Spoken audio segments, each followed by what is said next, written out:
Sebuah tambang emas di Zimbabwe mengubah bekas tempat pembuangan limbahnya menjadi pembangkit listrik surya guna memenuhi kebutuhan operasional tambang dan berbagi kelebihan energi ke jaringan listrik nasional.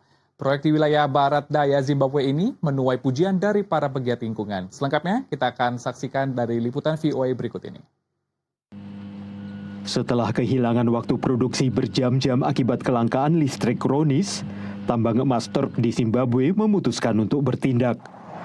Para pekerja mereka memindahkan 1,5 juta ton limbah tambang dari tempat pembuangan dan membangun pembangkit listrik tenaga surya yang menghasilkan 4,4 megawatt listrik setiap jam. The installation of that plant on a former dam site was a strategic plan to say we have to save the environment, we have to avoid cutting into new virgin land. So we opted for a former dam site, which we had rehabilitated.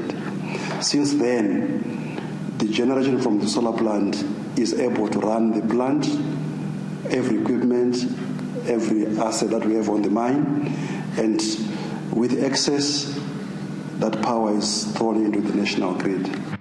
Menurut Taurai, tidak seperti yang sebelumnya, tempat pembuangan baru tidak melepas limbah tercemar ke sungai terdekat. Sebaliknya, limbah padat disimpan di tempat pembuangan, sementara air didaur ulang untuk dipakai di tambang. Menurut Kepala Badan Pengelolaan Lingkungan Wilayah Barat Daya Zimbabwe, tambang-tambang lain seharusnya meniru tambang Turk yang dimiliki oleh pihak Kanada. They removed waste, the tailings, to a new site which is properly engineered to protect underground water contamination. And what we also appreciate is they didn't open a new virgin land to site their solar field. They've also saved the forest. What we also appreciate again is they've gone green. Instead of relying on thermal power or hydropower, we know the impact on the environment.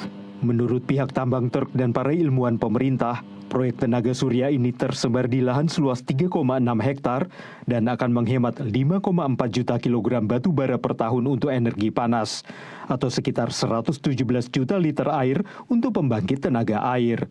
Bukan hanya para ilmuwan lingkungan yang menyambut baik proyek ini. Ibu satu anak ini adalah salah satu warga setempat yang dipekerjakan untuk membersihkan panel surya dari debu jalanan dan dari operasi penambangan batu kapur di dekatnya.